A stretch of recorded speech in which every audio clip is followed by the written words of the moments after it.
system, energy management system, EcoMark Africa, as well as global standard for sustainable criteria. And these standards is applicable for any tourist sector, that is operators, activity such as hotel, restaurants, boathouse, nightclub, attractions. It is applicable to any organizations regardless of the size, type, and location.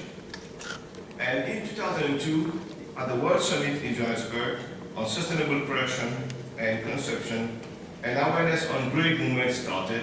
Thus, we are embarking on green tourist industry. Now, let's have a look.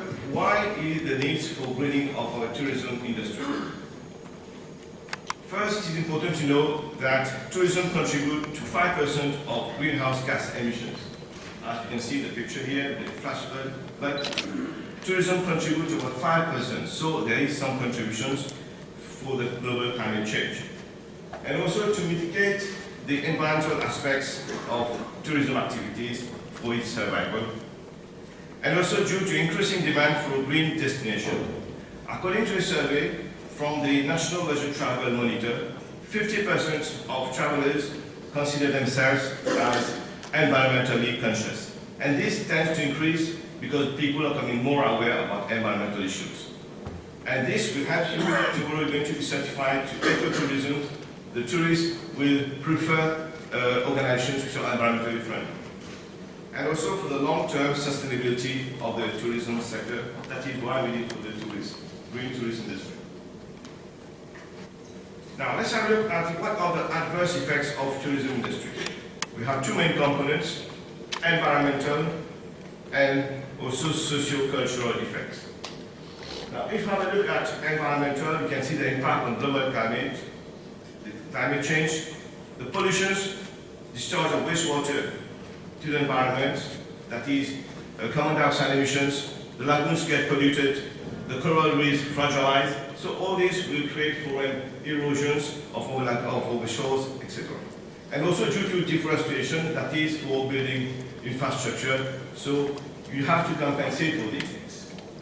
Thus there is an alteration of the ecosystems. Now the social-cultural effect, you have the resource use conflicts, land use dispute, and loss of identity and value. These are the adverse effects of tourism industry that we need to address. We need to sort out how we can minimize these adverse effects. Now our main topic today is sustainable tourism. So ladies and gentlemen, what is meant by sustainable tourism? Well, it allows tourism to develop in a way that is fair and equitable for host communities. It aims to conserve and protect the people and places we visit by addressing the impact on three main areas. As you can see, you have environmental protection, that is the conservation of the natural environment, socio-cultural responsibility, that is the social benefits for local communities, the economic health, that is the profitability for shareholders and gain for the national economy. Sustainable tourism is not an end goal. It is a process continually evolving and requiring attention. So, sustainability is a journey without a finishing line. Now, let's go to the requirement set of the Mauritian Standards 165, that is sustainable tourism. It's evolved around four main themes, four main requirements. The first one is sustainable management. The second one is social and economic benefits to the community. Third one is cultural heritage values. And the fourth one is environmental respect. I'm not going to go into detail of each thing, but I'm going to give you the main highlights of these requirements. And it is important for you to address these four main requirements to comply with all these requirements if tomorrow you will be certified to ecotourism. Of course, there are certain requirements which is not applicable due to the nature of your activity, so in that case, it may be excluded. So the first requirement, sustainable management. As you can see, you have about 12 requirements. I'm going only for a few ones. The first thing is that the long-term sustainability plan. You need to have a sustainability policy, that is what you want to achieve and how you will prevent or reduce undesired effects, and you want to achieve improvements.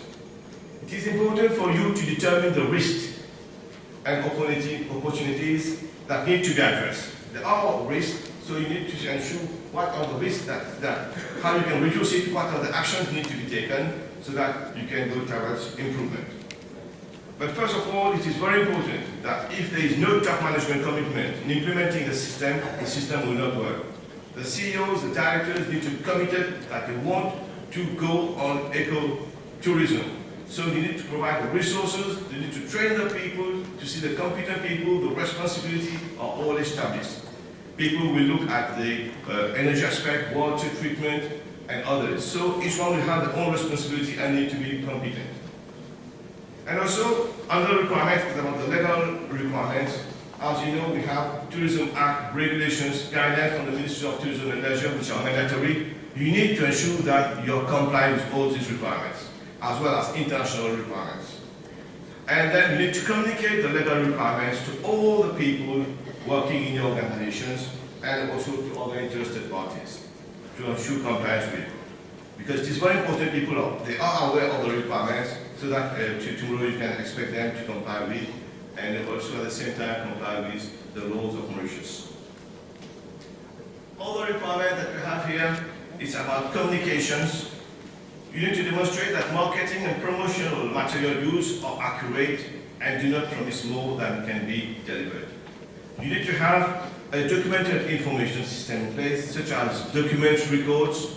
Records are objective evidence that the work is being done, that you are monitoring the data aspects, and so you can give it to the authority.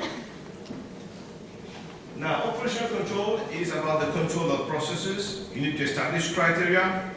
And another important part is emergency response and preparedness. So you need to identify potential emergency situations and its impacts.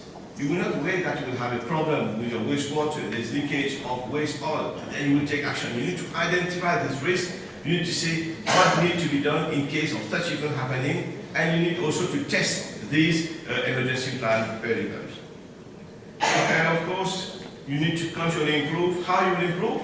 You need to have a system in place of internal audits to audit the requirements, the legal requirements of the organization to ensure that you are complying. If in case there are deviations, you need to take corrective actions, corrective measures, so that you will prevent problems from happening. Now, the next requirement is about social economic benefits to the community. And this is in line with the CSR, corporate social responsibility. You are all contributing to CSR funds, and there are the aspects of society and economic benefits. So you need to support initiatives for social and infrastructure community development, such as school, education, health, that you need to, in the regions, you need to give the cities attention. And also, as a tourist operators, you need to give preference to local for employment.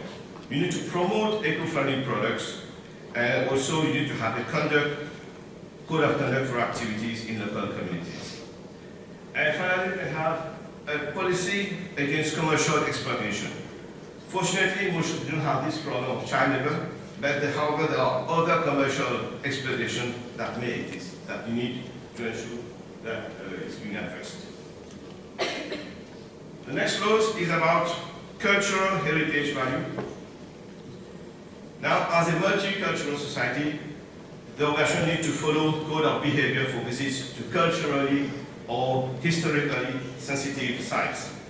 So you need to contribute to the protection of local historical cultural sites. That is how to do renovations of a historical site. You need to contribute to that. And also you need to, you may use elements of local arts. You need to ensure that the intellectual property rights are respected. Finally, the last clause is about environmental respect. For me, it is the most important and complex part of the standard to which compliance needed. And there are several issues there that you see, if you're going to address all these issues one by one, definitely the carbon dioxide emission will be reduced, the wastewater will be treated, the waste oil that you're going to use in the organizations, you will have a proper way of disposal. And these requirements, I'm going to do very briefly, that you need to promote green purchasing, that is favor eco-friendly products. You You need to favor that so that at the end of the day, regarding solid waste management, you will not have a problem of disposal of solid waste. Energy conservation, you need to establish energy baseline. You need to support renewable energy, such as solar, water, solar energy, and photovoltaics.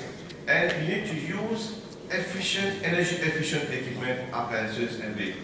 Now, nowadays, this is a tendency that very soon we have regulations on energy efficient appliances and accessories, etc. So you need to ensure that you favor that so that at the end of the day, you will consume less energy. When you consume less energy, you will emit less carbon dioxide to the atmosphere. Another way that you may compensate for that, you need to have a forestation program that you plant trees to compensate for the carbon dioxide emission. You have also water conservations. You can harvest rainwater. You can recycle your water, treat your water, and ensure that whenever you use water, you need to ensure that the sources do not affect environmental flows. And regarding resource conservation, we have sustainable construction. You need to make provisions for a person with special needs. It's very important that you have addressed these issues.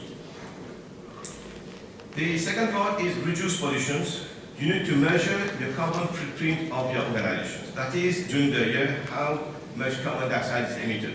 Of course, there is a calculation behind it, the number of consumption of energy in terms of kilowatt. You will have, there is a matrix that is, you know how many petrol the CV burn to produce energy, and how much carbon dioxide emitted. So this you need to calculate, and then you will try to set a target and objective that you will reduce it by 10% next year, by 5% it's ongoing, so you can say that you're constantly improving, you're using other ways of energy.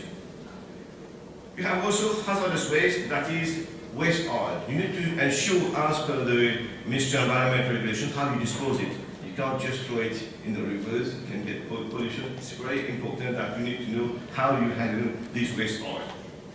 Now, dangerous chemicals, you need to identify other chemicals, including pesticides that you're using, and give the reasons why you're using these chemicals. And try to substitute dangerous chemicals wherever available. Finally, conserving biodiversity ecosystem, you need to, activities carried out on both land and water are monitored to avoid impact on ecosystem. You need to protect the wildlife, support natural protected area. So the requirements of MS-165 will be audited by a pool of auditors from the Mauritius Tenors Bureau, Ministry of Tourism and Leisure, as well as the Tourism Authority to see compliance with. And eventually you can go for certification. And the certification scheme operated by MSB will be accredited by an international body such as Global Sustainable Tourism Council for worldwide recognitions. And once you get ecotourism label, you can promote it for your activities so that people around the world who are environmentally conscious will favor Mauritius as a green tourist industry. So, ladies and gentlemen, I invite you, all operators, to embark on sustainable tourism.